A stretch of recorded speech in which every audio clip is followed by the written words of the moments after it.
What's up, everybody? Jackson here today with my little brother Chubbz. Hello, everyone. And today, Chubbz, we're going to be talking about the Starcraft shooter that exists in the bizarro universe that we wish we were in right now. Yeah. Because then we'd be getting a Starcraft, Battlefield mixed with Starcraft shooter. Yeah. First person shooter, dude, like with Zerglings and shit. And melee. Protoss. Yeah. Oh, dude, don't even get me started on how bad I want. We'll get there.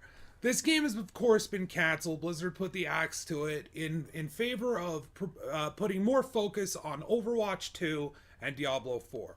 In my opinion, Overwatch 2 is something I'm not looking forward to at all. I don't know, Chubbs. Are you excited? No. No, here's the thing. We didn't like Overwatch, the first game. To us, it was a very simple, free-to-play sort of game that sold itself for, 40 on PC, 60 on console, had a 100% cosmetic progression system that all revolved around randomized loot boxes that were on sale in a marketplace. To us, that game represents everything wrong with AAA gaming. It's simple, safe formula with its cosmetic-driven microtransactions, the defense from the community put forth. Now you got Boogie and others, many other YouTubers who are fine with Overwatch loot boxes, promoted them fucking openly on their streams and on their channel by opening, mass amounts of them for views, for clicks. And it's this sort of thing that, in our opinion, Overwatch was bad. Overall, a bad experience for gaming. That's just our opinion. It's not the end-all be-all. It's just in our taste. That's the way I would say it. Yes. However, I will give Overwatch and Blizzard credit for several things. I would say that not having a season pass and laying out all content for free is cool. It's expected with how much money you make off skins, but it's cool.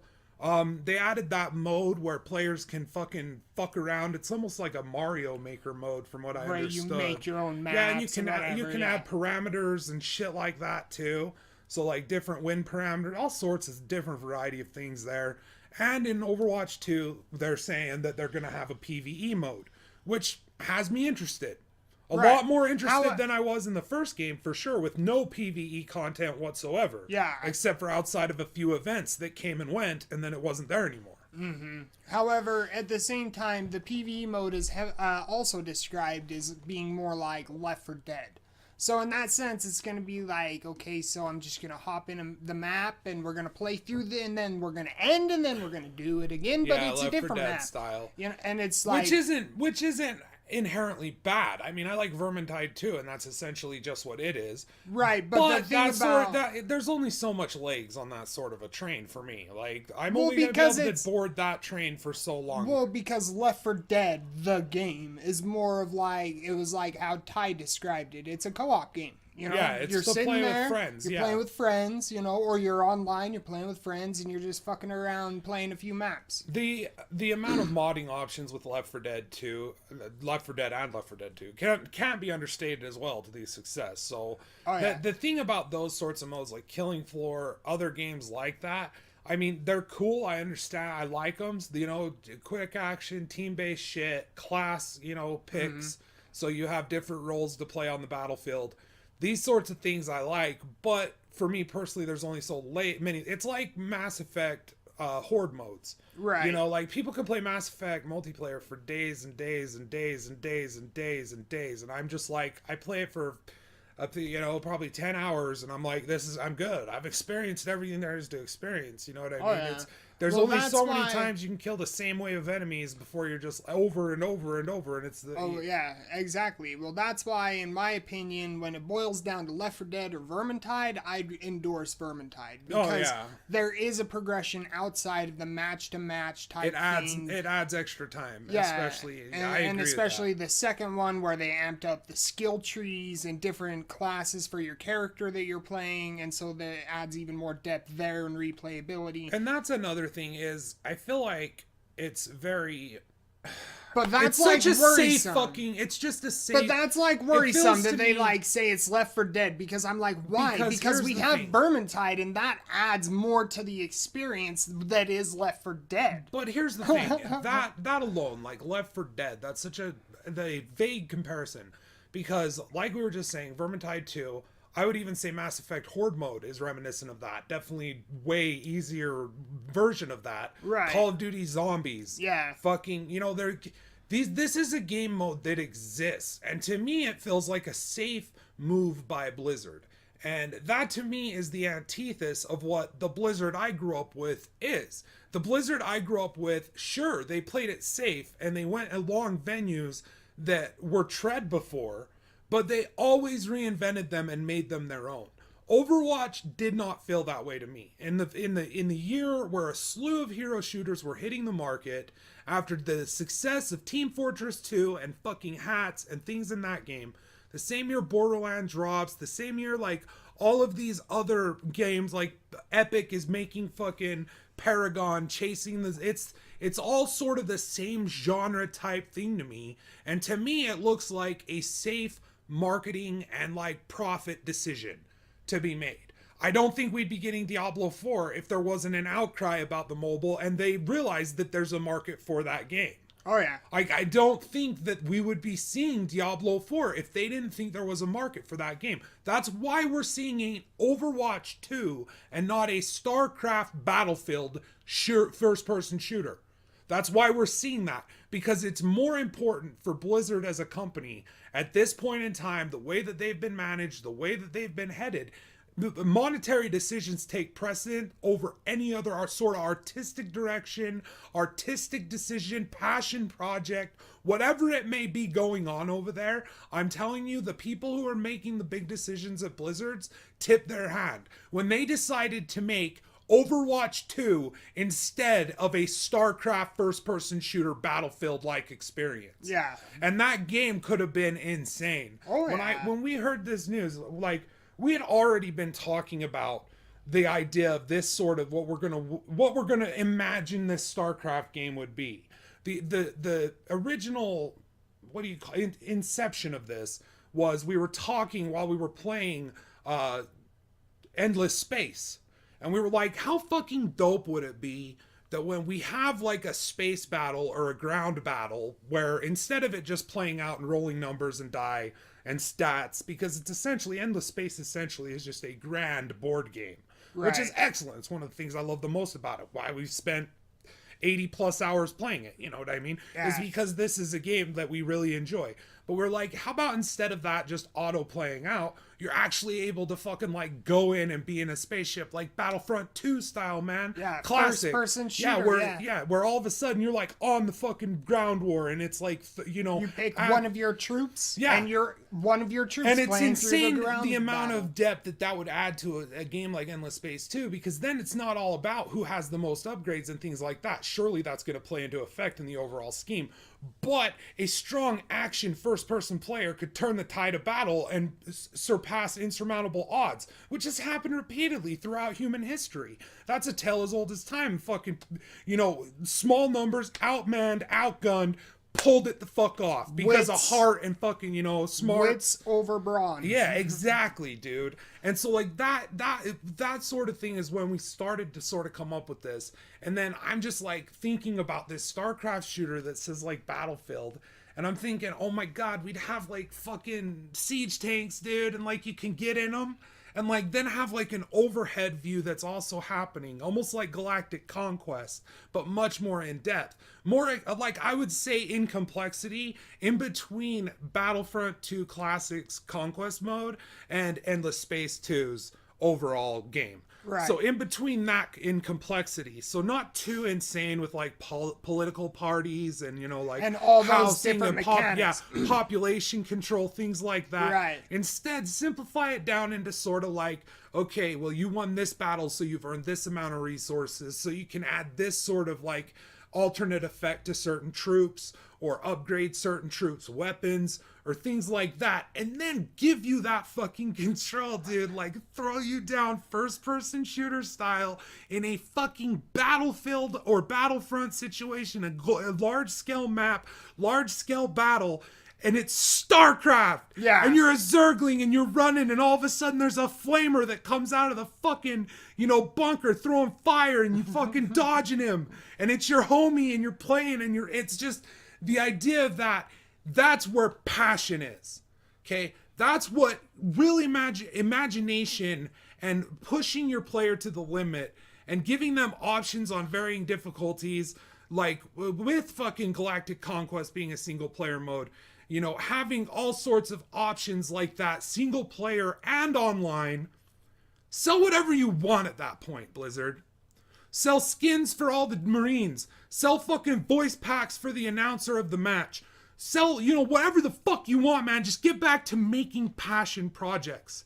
It's like I was telling you, I will gladly, if they want to fucking charge me for Warcraft 3, the Reforged Edition, if they want to charge me for that cocksucker twice, for the Reign of Chaos and the fucking Frozen Throne again, I will gladly hand them over what pittance I have for that. I will wait for years to get it in a Battle Chest Edition. They can do that because Warcraft 3, I have... Oh my god, bro. Like, if you calculated, if there was some way to calculate the amount of time I've spent playing Warcraft 3, Starcraft 2, Warcraft 2, Starcraft 1, Diablo 1, Diablo 2, if you could calculate the amount of time I've spent in these games, it would be ridiculous. And it's not something that was just a childhood fancy. There's games I played when I was a kid that I have grown out of, that I can't go back and enjoy to the same extent as I could at the time. Blizzard games, it doesn't matter if it's fucking StarCraft 2, Warcraft 3, Warcraft 2, fucking whatever. I could throw it on and lose 2 or 3 hours without even fucking knowing it. Yep. Just 2 or 3 hours just playing this fucking game because it's so engaging and it's... Well, and that's the reputation Overwatch does that they not built. Well, no, and that's the reputation that they built. Check that list for me. At all. And that's why I find it so hilarious that, you know, that's what their reputation was built upon, was games like StarCraft, Warcraft, Diablo, you know, and they had a reputation for a long time, all the way back before Diablo 3, you know what I mean? And then Overwatch comes out and it is huge. It puts them out there in like such a huge broad way. All of a sudden everybody's playing that one, you know? Yes. Because everybody, you've heard of Blizzard, but at the time you may have only played like one or two in a very niche situation, like maybe you were at your friend's house and they had a computer with Warcraft. Well, I'd say it depends on your age. I really think that if you're around my age, most dudes will know Blizzard through Diablo. Well, another through Warcraft, one that was that they had that cult status where we didn't even own a PC. The second I got a PC, I had a friend who was just like, "You need these games." And I mean, I remember I had Star Wars TIE Fighter. It was like a TIE Fighter space battle game.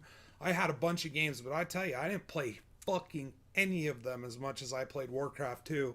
I didn't play any of them as much as I played Diablo 1. Like, sunk hours and hours and hours of my childhood into those games. Well, they had that reputation of building grand epic experiences Well, it was something that carried over into Vanilla WoW, which was the biggest and grandest thing that they had ever done, and I think anybody had really done on that huge scale before. Yeah. Well, I think for me, it was revolutionary because it was something I had never seen done. I mean, I'm coming from a very, like, we're poor. Like, we don't have tons of money at the time. So I'm coming from, like, Nintendo, Super Nintendo, what games I can borrow from my friends and what games I can get for holidays and shit, right? Right. There is no internet, so you don't know about fucking games as readily and easily as you can now, where you just open Twitter and bam, I know that fucking George R.R. Martin is working with, I mean, it's a leak, but at this point, every single fucking leak we've heard from E3 that I've seen has been backed up with, you know, actual like press confirmed releases. later, yeah. So, I mean, it's insane to me that I can know that, like, that I can know From Software is working on a game with George R.R. Martin within the fucking, you know, Game of Thrones universe. Like, that's fucking nuts that I can know that right away. Thinking back on the perspective of even internet, it was like dial-up and it was slow as fuck. And that was usually like a service, so you stuck to like AOL. You were pretty much in AOL chat rooms and looking at AOL news stuff that they're putting up, you know? Right. You're not, I mean, at least I was. I didn't know a ton about computers. Like, I was a novice in every sense of the word when it came to that sort of thing. But, so coming from that sort of, you know, background, having Warcraft 2, just the fucking intro mission, you know, I tasted that at Steve's, our cousin's house. He had it on his computer. Uncle Charlie had thrown it on there. And I played that and I was just like, whoa. And then I played it again, and it was just the first mission where you build the barracks and train like 3 grunts, right? It was just barely the first mission. But I played it, and I played it again, and I built everything you could possibly build within that area, and like I was making little towns, and it was like, that was what it was for me, is it was not only a battle game where you're sending your army against their army, it's also like this sort of sandbox situation where, oh, I want to put a farm here, you know, I want to put a barracks building here, and taking control of a village. And I'm sure that a lot of this other generation that came after me, like for them it was Minecraft that was probably like that, like the freedom that they had in Minecraft blew their minds. Right. For me, that first experience of freedom and just like imagination taking place, and it's like fantasy, which I'm like I've loved fantasy since I was very young, like grew up reading shit like Lord of the Rings, you know, Driz books, things like that. Right. Growing up with that sort of shit, just consuming it, you know what I mean? And so that aspect of it, that, you know, it being orcs and humans, you know, and like this fantasy setting with dragons and fucking undead death knights and death and decay and like just that shit's metal as fuck to me at the time. Yeah. And so like that's where I'm coming from. Other people, their first introduction to Blizzard is Overwatch. And if you look at what Overwatch is, like I said at the beginning, like kudos for those things, kudos for the, you know, right. But what I'm saying is, what it is it's a dumbed down thing that's safe, that's functional, that's there to make money and get people hooked on those microtransactions, but it was also there to like get as many people playing it as possible. Oh yeah, it was one of the first Blizzard games. I think Diablo 3 was the first actually, but it was the first like intellectual property that they had created that launched with not only PC but it was on console as well. Yeah.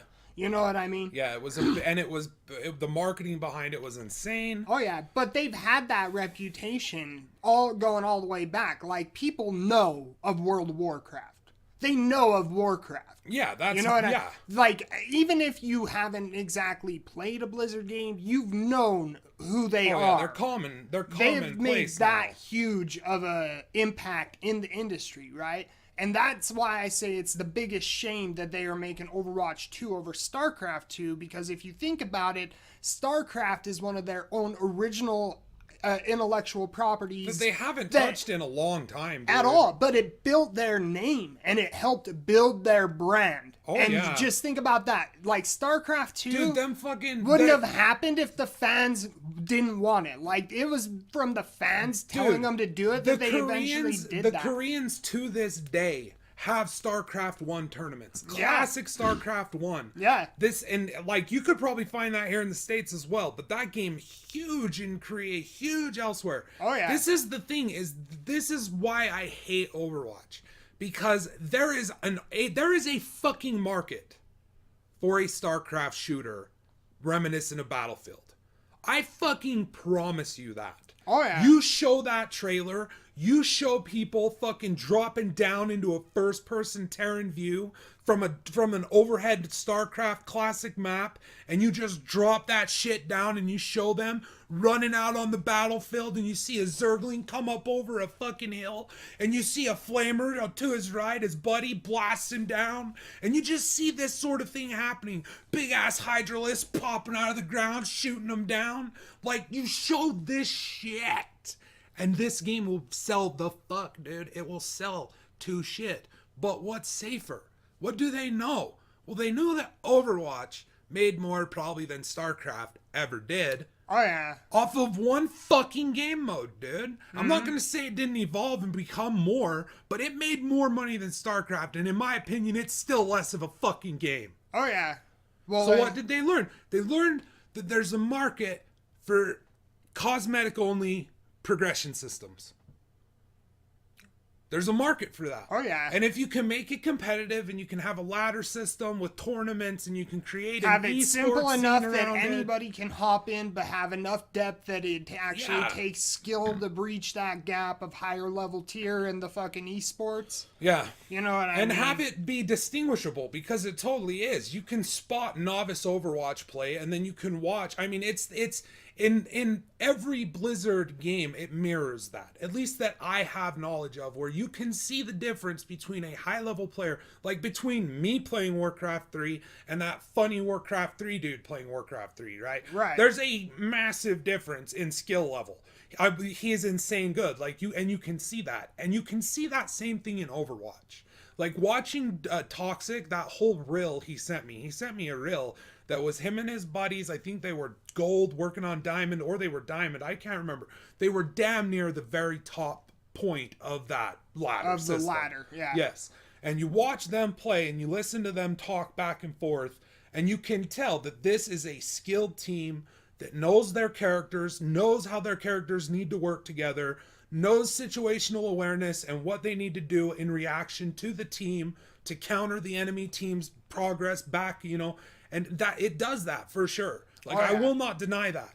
But to me, would I rather have that, just that mode with, you know, progression system being a currency that you can buy loot boxes with, or a loot box that you get currency that you can finally eventually pick a cosmetic only item? Like, no actual gameplay changes at all, no in-game progression system within the characters, unlocking new talents for the characters, unlocking new skills. I mean, hopefully they do that with this PvE stuff, because why the fuck wouldn't you? That's my problem with Blizzard, alright? That's my problem with games like Hearthstone and fucking others, is it's like, why wouldn't you push it beyond what was just safe? You've always pushed it beyond what's safe. Bethesda, fuck you. Another one that did it. Oh, yeah. Why are you pushing it just to this point where it's safe? And stripping away, like, trademark things quality things that mark you as a company. Make your games unique and stand out. Like, if you're playing a fucking Bethesda game, you know. But if you're playing Fallout 4, it could just be any number of fucking RPG experiences that come out on the market nowadays. For all I knew, BioWare, the same people who developed Andromeda could have developed Fallout 4. Yeah. Legit. Oh, yeah.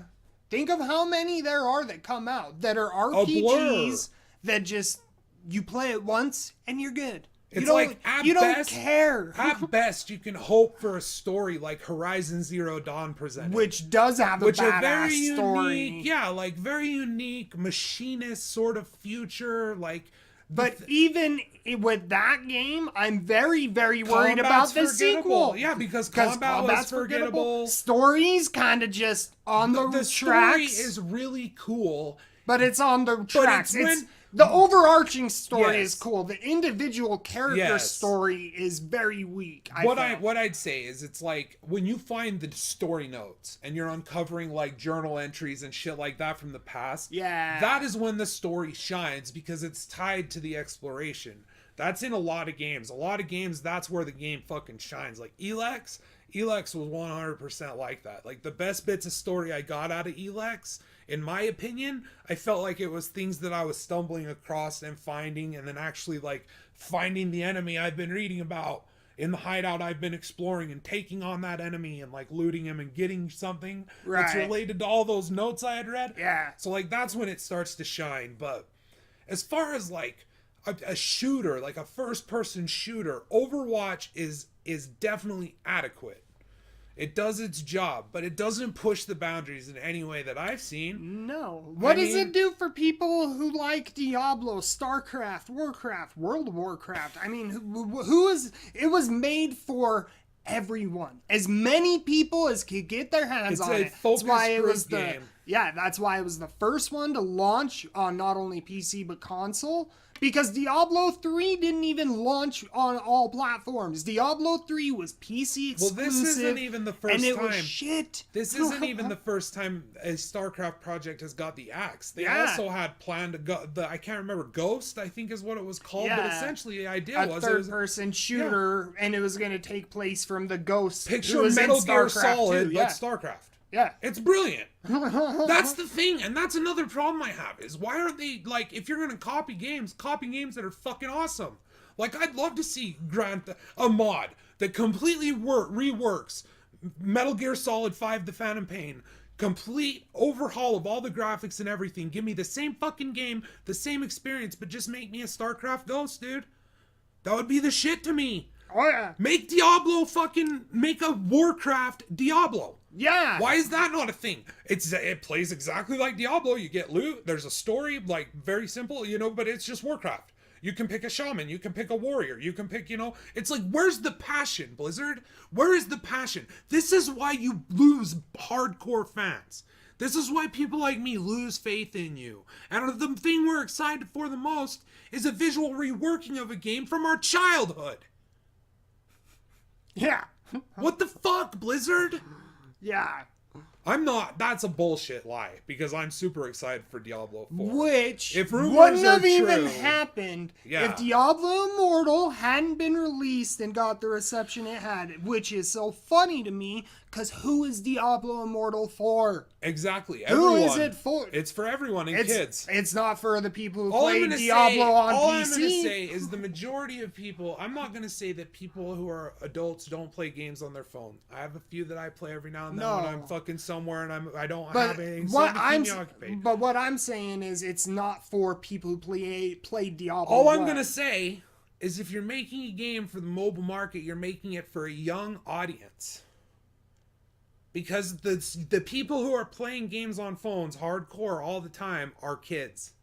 And then you put microtransactions in there with behavioral game psychology design in place to, this is why I have problems with Overwatch. This is why. Is because it represents that dirty stain on the fucking industry, which is games as a service, which is this fucking mindfuck where we got to keep players coming back. How do we keep them coming back? We got to keep players to buy our microtransactions. How do we get players to buy our microtransactions? And, well, let's give them one every level, and that's part of this and part of this. And then we have milestones, and then we have special events where you can only get these skins during this timed event. And it's all this mobile phone market garbage bullshit. And there's no heart in it. And it's just there to make money. It's the fucking Transformers movies. It's just, like, and even some of those have heart and passion from some people. I don't know anymore. Fuck that, dude. Like, there were good parts of some of those movies. Not past the second one. But there were good parts in some of those movies. And even in the third movie. What's his name? That doctor? That Korean doctor? Yeah. Well, I'm not... He's in fucking a lot of movies, but in that movie, he's funny as hell. He's like Pink Floyd, as in the Dark Side of the Moon. Like, that whole Dark Side, yeah. as in Floyd. As in Pink Floyd or something. However, he delivers that, yeah. That shit was funny. That made me laugh out loud in the theater. My biggest issue with Transformers is I watched the first one, and my thought was, man, this would be so much better if Shia LaBeouf's character wasn't here, man. Like, seriously, just cut him out of it. Focus on the goddamn robots and make it action-packed. Like, goddamn, he doesn't do anything. He's just... So basically Pacific Rim, which was fucking awesome, yeah, by the way. Like, you cut that shit out. You don't need to see a human kid screaming around, especially Shia LaBeouf. People just want to see fucking screaming. But the thing is, Megan Fox was in that movie, so 10 out of 10.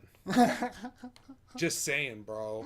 Yes. That scene where she's leaning over her car. I'm just saying, dude. However, 10 out of 10. I am just so disappointed in the fact that we've had so many Transformers movies and nobody's like, hey, how about we just cut the humans out of it and focus on a fucking robot battle? They may have. We haven't watched one since like that third one. The newest one had Mark Wahlberg with a sword.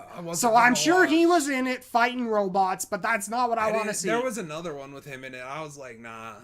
Mark Wahlberg's in it? Nah. Humans are going to fight those fucking things? Do you see how big they are? They're the size of a skyscraper. Sorry, dude. I love Mark Wahlberg, but he's not good in movies without a good director, dude. Like, he's just not. Yeah. He's not. If he's got a good director, and that could be funny too, because he has a lot of performances that are pretty funny. But I'd say, like, his best performances, at least for me, one of his most memorable was The Departed. Yeah. And A, he was hardly in it, but B, that's He someone stole who you every know scene. can get good. Yeah. He was stole good. every scene. He in that was movie. in. He was very yeah, and he's the one who gets, you know, he gets Damon at the end, so you get that, you know. He was the only one Anyway. who was good.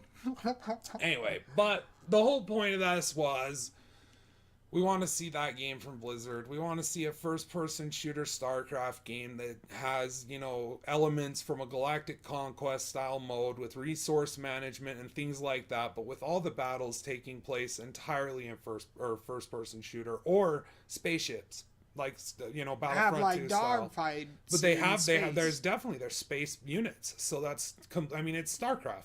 Yeah. So like that's an insanely integral part of it. You could even have air fights while there's land wars.